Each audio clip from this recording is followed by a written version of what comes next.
Muy bien, en el periodo pasado nos quedamos viendo qué eran las constantes que dijimos que eran los valores que no cambian, todos esos datos cuyo valor sigue siendo el mismo a lo largo de todo el programa o durante el lenguaje de programación.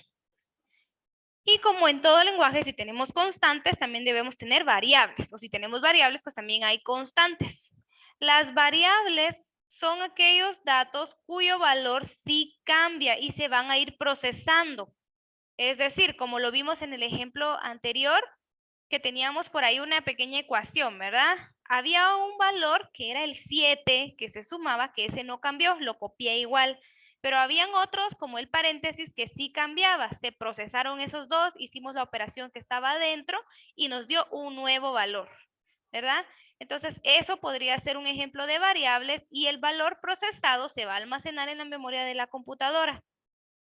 En la programación podría ser las operaciones o los números que se van a estar calculando y el resultado que nos dé el proceso, es decir, la operación, la realización de eso, pues es lo que se va a guardar en nuestro dispositivo. Variables hay dos tipos. Hay variables de texto y hay variables numéricas. Las variables de texto almacenan cadenas de caracteres como nombre, dirección, teléfono y otros. Todo lo que sea de texto. Y las variables numéricas almacenan números reales, enteros, decimales, positivos, negativos, todo lo que sea numérico. Podríamos relacionarlo con las fórmulas que vimos en Excel cuando estábamos trabajando este tema, la tercera unidad, no, la segunda unidad, exacto, la segunda unidad. Vimos funciones de texto como nombre propio, concatenar, ¿qué otras? Extrae, más o menos por ahí va, ¿verdad? Esas solo se encargaban de resolver funciones u operaciones con letras. Y teníamos las numéricas, sumas, promedio, contar, etcétera. Esas resolvían solamente situaciones numéricas. Igual aquí, ¿verdad? Las variables de texto se encargan de almacenar los textos, las letras, los diferentes caracteres y las variables numéricas se encargan del proceso de los números. Todo tipo de números, reales, enteros, decimales, positivo, negativo, si tenemos un -5, -10, esos también se trabajan aquí.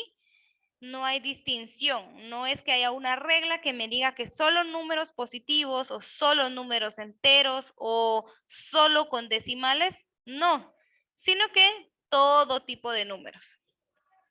Y para poder trabajar las variables y las constantes necesitamos también algoritmos. Los algoritmos son ese conjunto de pasos que se siguen para solucionar un problema. Ya lo habían ustedes escrito en las diapositivas anteriores, ¿verdad? El algoritmo es esos pasos detallados para poder solucionar un problema. No me puedo saltar un paso, ¿verdad? No me puedo saltar el paso, por ejemplo, de cuando voy a dormir. No me puedo saltar el paso de cepillarme los dientes, ponerme la pijama, levantar las sábanas, meterme a la cama y taparme. No puedo decir, bueno, voy a ir a cepillarme y luego voy a dormir. ¿Qué pasó en medio? No podemos dejar espacios, no podemos dejar algún hueco de información, sino que debe ser pasos que se van siguiendo precisos, congruentes y finitos. ¿Qué quiere decir finito? Algo que sí se puede contar. Si es un problema infinito, pues nunca terminaría, no se podría resolver. Tiene que ser preciso, decir los datos exactos, congruente, que cada paso tenga lógica, que vaya uno después de otro, que yo no me esté saltando nada, que no meta algo que nada que ver y que se pueda contar. Congruente, por ejemplo, no sé si les ha pasado que están hablando con alguien y de la nada saca otro tema, que ustedes creo que le dicen como random, ¿verdad? Sacan otro tema que nada que ver y uno se queda como, ¿de qué me está hablando? No, no podemos hacer esto con los lenguajes de programación. Tiene que ir ordenado, congruente, lógico, tiene que tener lógica lo que estamos haciendo para poder así llegar a una solución. Y como queremos llegar a una solución, se debe poder contar. Cuando hablamos de lenguajes de programación, podemos incluir cosas como sumar números, podemos hablar de repeticiones. Estructuras de repetición es cuando termino el paso tal, regreso a tal paso. Si ya hice algo y llegué a este resultado, bueno, ahí regreso al proceso nuevamente, ¿verdad? También estos son pasos donde hay condiciones, hay algoritmos o hay estructuras de programación de decisión donde yo tengo que decir, si pasa esto, voy a tomar este camino o se va a resolver de esta forma. Pero si no, entonces la alternativa es lo siguiente, ¿verdad?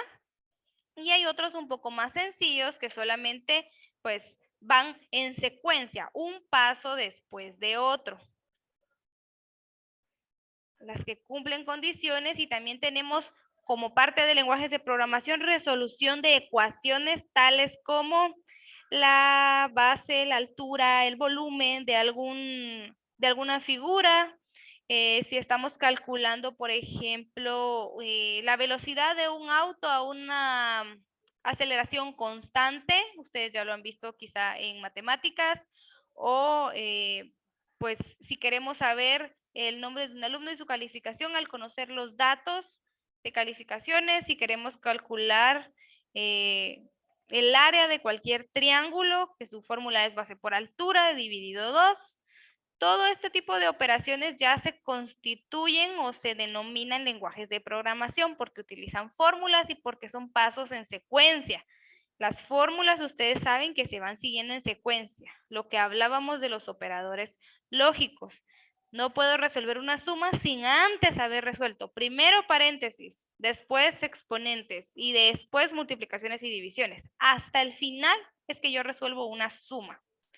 De eso se trata y vamos a ver, quizá piensen, ay, es clase de mate, qué aburrido, pero la verdad es que no, es muy bonito llegar al resultado de estos problemas y poder realizar tanto el diagrama como el procedimiento largo.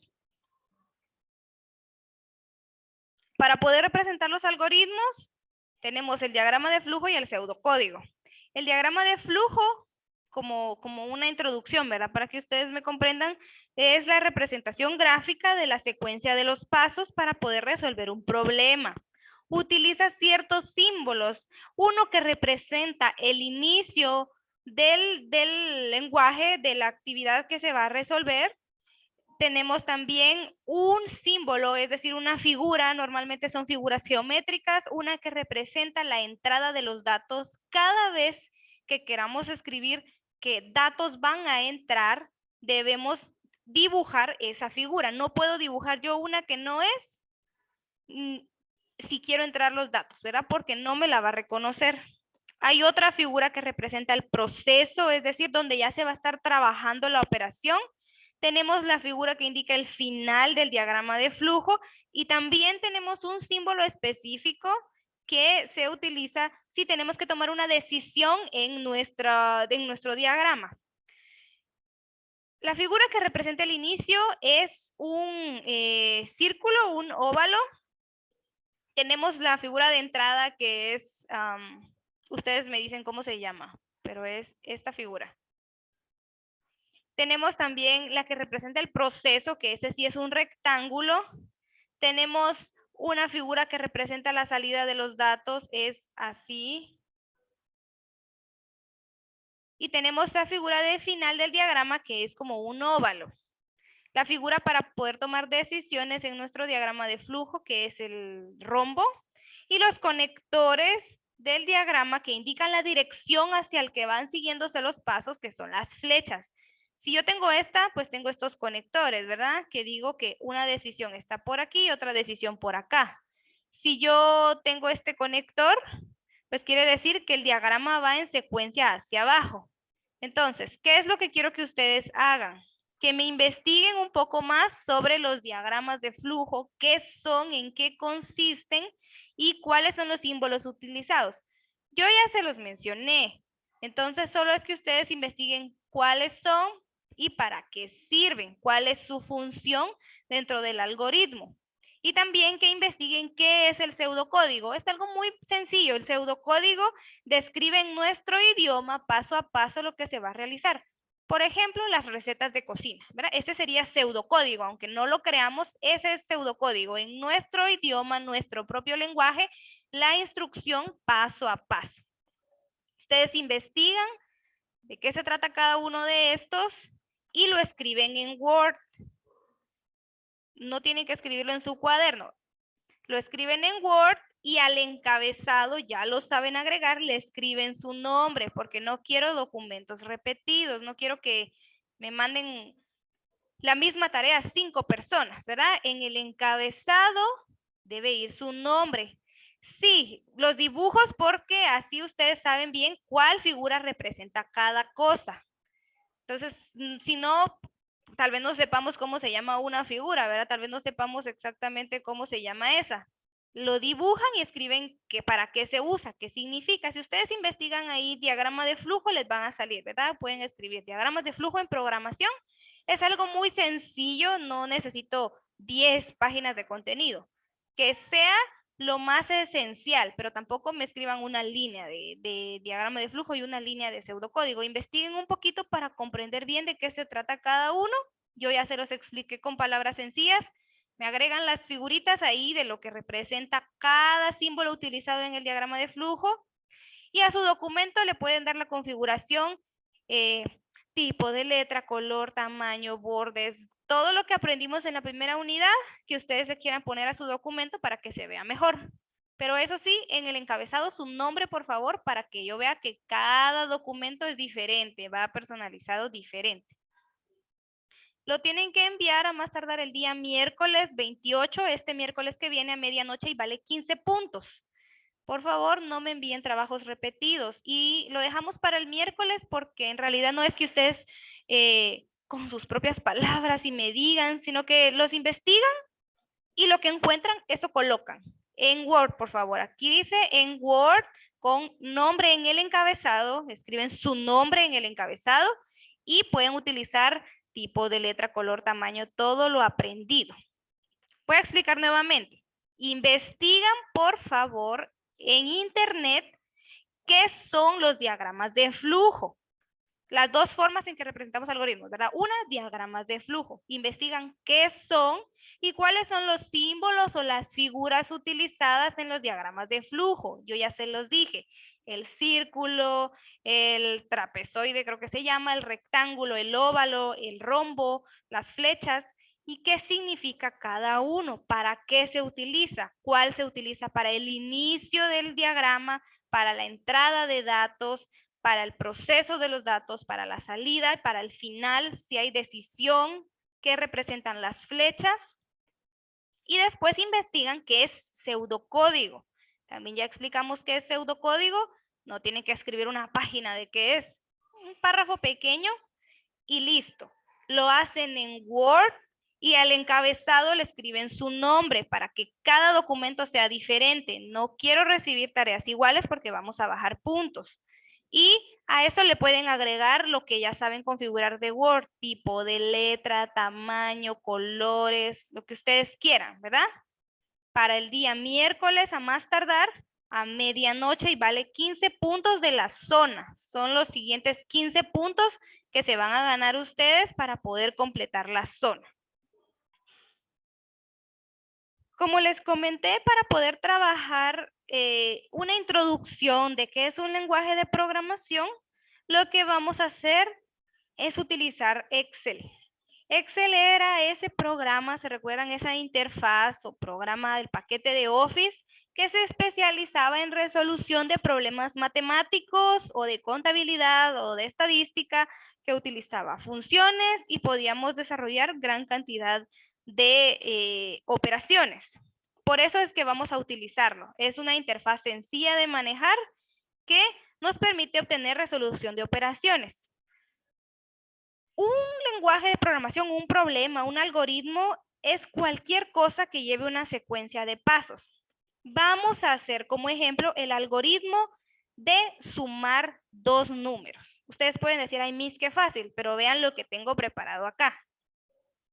Para poder desarrollar el lenguaje de programación de la suma de dos valores o la rutina, pues los algoritmos son rutinas, para sumar dos valores, lo voy a hacer con diagrama de flujo, con pseudocódigo y después voy a verificar mi algoritmo al obtener ya el resultado, ¿verdad? Estos serían resultados o verificación.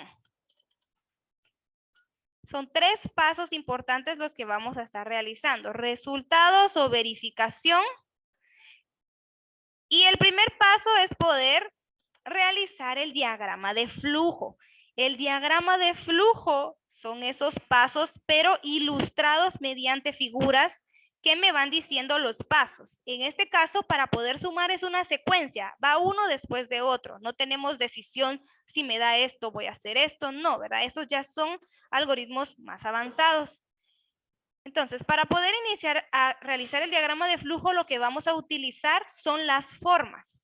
Las formas en Excel las encontrábamos en la pestaña Insertar. Eso ustedes ya les recordarán que lo usamos o pues, más o menos conocen la interfaz, ¿verdad? Nos vamos a la pestaña Insertar y en la pestaña Insertar buscamos el botón de las formas. Ahí vamos a encontrar las diferentes figuras que vamos a estar utilizando para nuestro diagrama. El símbolo que representa el inicio del algoritmo es el círculo. Entonces vamos a elegir el círculo y lo vamos a dibujar por acá. Recuerden que a esto le podíamos agregar texto adentro en la opción modificar texto dando clic derecho. Ahí debemos escribir la palabra inicio, que es el inicio del algoritmo. Y podemos cambiarle tipo de letra, color, tamaño, todo lo que quieran, ¿verdad? Ahí, vean, inicio. Ya empecé mi algoritmo. Esta es la figura que representa el inicio de cualquier diagrama de flujo. Cada vez que ustedes inicien un diagrama de flujo, debe ser de esta forma.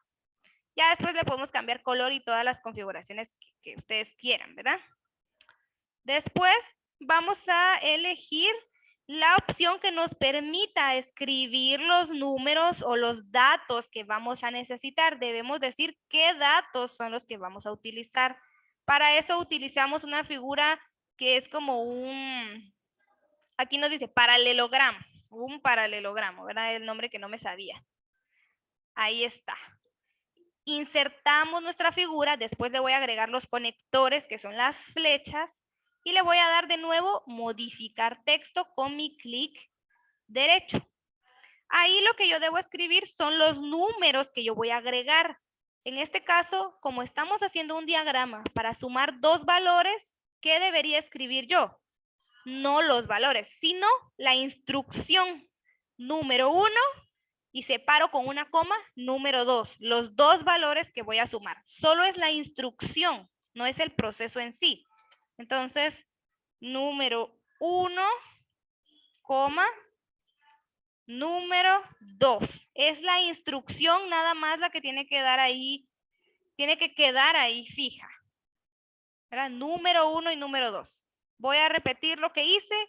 Insertamos un óvalo que representa el inicio de los diagramas. Toda la vida va a ser esta figura la que representa el inicio de los programas. El paralelogramo representa la entrada de los datos, todos los datos que yo voy a necesitar. Eso lo van a investigar ustedes más a detalle en su tarea, pero así es como yo escribo los valores que voy a utilizar. De esa forma, ¿verdad? Representa cada entrada de datos, pero no voy a escribir yo mis datos porque estos diagramas se pueden utilizar para cualquier cantidad de números, para muchos ejemplos. Solo debo dejar indicada la instrucción. ¿Qué sería? Pues ingresar 2 números, el número 1 y el número 2. Espero que hasta ahí vayamos bien. Después sigue ya escribir como tal la captura del proceso, la fórmula, qué es lo que se va a realizar, ¿verdad? Lo que vamos a realizar en ese momento, ya el proceso, el tratamiento de los datos, la ejecución. Para eso, de nuevo me voy a inicio, me voy a las formas y ahora lo que voy a ingresar es un rectángulo. El rectángulo. Y el rectángulo me sirve para escribir el proceso. Si voy a escribir el proceso, díganme entonces, ¿qué debería escribir aquí? Escríbanme en el chat si quieren. Si es ya el proceso como tal, ya la operación como tal de sumar 2 números, ¿qué debería escribir yo aquí en este rectángulo? ¿Alguien que se le ocurra que me escriba en el chat qué cree que debería escribir yo? ¿Que me pueda dar una idea?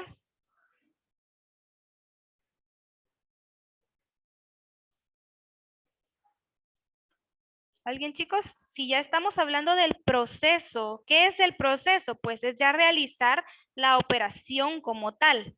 ¿Qué debo escribir aquí? Ajá, la operación, la fórmula, ¿verdad? Para poder hacer una operación normalmente necesitamos una fórmula. Entonces es la fórmula la que debo escribir acá. De nuevo, clic derecho y modificar texto. ¿Cuál es la fórmula para poder sumar en Excel? Escribimos la palabra suma, ¿se recuerdan? Suma o sum igual y escribimos el número 1 más el número 2. Es dejar indicada mi fórmula o mi procedimiento para poder ejecutar la operación. Ya es la operación como tal, como me dijo Allison.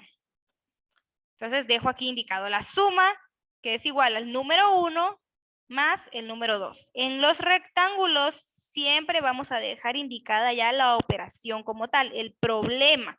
Los que no sean numéricos, pues se deja indicado ahí, por ejemplo, qué se va a hacer, paso 1, paso 2, o la fórmula que relaciona los datos, o vamos a escribir presión igual a fuerza dividido área, etcétera, ¿verdad? Cualquier tipo de operación que ya sea en sí el proceso para obtener el resultado. Por último, debemos agregar el símbolo que nos arroja el resultado. El símbolo que nos arroja el resultado sería entonces, vamos a ver si lo encuentro rápidamente. Así es este, vean, es este que dice documento aquí en las figuras de Excel, en las formas. Ese es el símbolo que nos arroja el resultado. Y lo que debemos escribir ahí es imprime. La palabra imprime la vamos a escribir en todos los diagramas de flujo para hablar de que ahí nos va a dar el resultado. Impresión. ¿Qué es una impresión? Lo que obtenemos después de que trabajamos algo en nuestra computadora. Igual aquí, ¿verdad? Entonces escribimos la palabra imprime sum, que es la abreviatura que usamos para suma aquí. Ojo que cada vez que hagan un diagrama deben usar la escritura de la misma forma en todo. Si aquí yo lo escribí con mayúsculas, toda la vida lo voy a usar con mayúsculas. Si aquí yo escribí sum con mayúsculas, aquí también voy a escribir sum, porque son procesos que van conectados unos con otros. Si no está escrito igual, no va a detectar que es una conexión de lo anterior. Aquí ya nos va a dar el resultado como tal, donde dice imprime sum, y ya solo nos queda finalizar el proceso, decir que ya se cierre esa parte y vamos a utilizar esta figura que aquí mismo se llama terminador. Dibujamos la figura de terminador y vamos a escribir la palabra fin. Fin. Y listo, terminamos entonces nuestro diagrama. Solo me falta pues insertar las flechas que conectan cada uno de los procesos, ¿verdad? Cada uno de estos procesos va a estar conectado por medio de flechas para que ya se vea el diagrama terminado como tal. Y esto, chicos, es algo básico del lenguaje de programación, la suma de dos números. Para la siguiente semana, sí, igual que el ejemplo, vamos a hacer otro ejercicio. No el mismo proceso, pero otro ejercicio parecido. Por eso es que les estoy dando este ejemplo de qué significa cada valor. Igual yo les voy a explicar en la siguiente clase. Muy bien, ahora veamos rápidamente cuál sería entonces el pseudocódigo.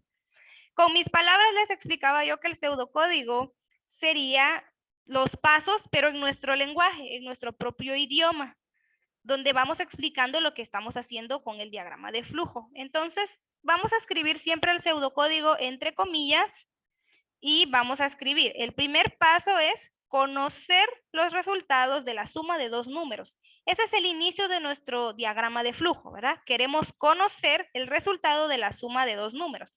Entonces, eso es lo que vamos a escribir. Conocer el resultado de la suma de dos números. Después tenemos la entrada de los valores, que serían los números a sumar, ¿verdad? La entrada de los valores que tenemos en la segunda figura. Después tenemos algo que dice captura, que es donde vamos a escribir ya como tal los dos números, ¿verdad? Esta parte de números a sumar vendría siendo una parte intermedia entre la primera figura y la segunda. Y aquí ya escribimos num1, num2, de número 1 y número 2, tal como en esta figura. Después sigue la fórmula. ¿Cuál era la fórmula? Pues la misma fórmula que escribimos en este rectángulo. Sum igual al número 1 más el número 2. Después, ¿qué es lo que sigue aquí? Nos va a imprimir el resultado de la suma. Entonces escribimos el resultado de la suma es, y como aún no lo tenemos, porque solo es la indicación del proceso, pues se queda solamente así. Lleva comillas, pero la captura no. Solo la captura de datos no lleva comillas, se copia tal cual en la figura. El pseudocódigo solo deben escribir en qué consiste, no deben hacer tablas en su tarea. En la tarea que les dejé para esta semana que viene, para este miércoles. Y en imprime vamos a obtener ya literalmente el resultado de la suma. Ahí está. Así es como se presenta un pseudocódigo. Entonces ustedes investigan para su tarea qué es pseudocódigo y ya, eso es lo que me tienen que escribir. Y en la fórmula, en el pseudocódigo, se escribe la misma fórmula que escribimos aquí. No es en sí la fórmula en Excel. Entonces, ¿cómo comprobamos el resultado? Pues muy sencillo, ¿verdad? Vamos a hacer una tabla donde vamos a hacer 3 pruebas y escribimos los números que vamos a sumar. El número 1 del que hablamos y el número 2. Aquí los escribimos, ¿verdad? Vamos a sumar. La fórmula es la misma para todo. La vamos a arrastrar para copiarla, ¿verdad? Aquí, número 2, número 1 y número 2. Y en la operación, lo que vamos a hacer ya es como tal la fórmula. ¿Cuál es la fórmula? Recuerden que las fórmulas se escriben entre paréntesis y escribimos 5 más 8 igual. Y vamos a dejar solo indicada la operación. 15 más 20 igual. Y en la última, 50 más 12 igual. Y aquí ya nos toca utilizar las funciones de Excel. ¿Se recuerdan de las fórmulas? Espero que sí. La fórmula para sumar era suma, paréntesis, y el número 1 más el número 2, cerramos paréntesis y damos enter. Y pueden, si quieren, copiar el resto de valores. Vean que aquí tenemos ya los resultados. De algo tan sencillo como sumar datos podemos desarrollar un diagrama de flujo, un pseudocódigo explicando paso a paso lo que vamos a hacer y finalmente la verificación de la operación. Siguiendo estos pasos, hicimos esta tabla y tenemos aquí los resultados de la suma que son correctos.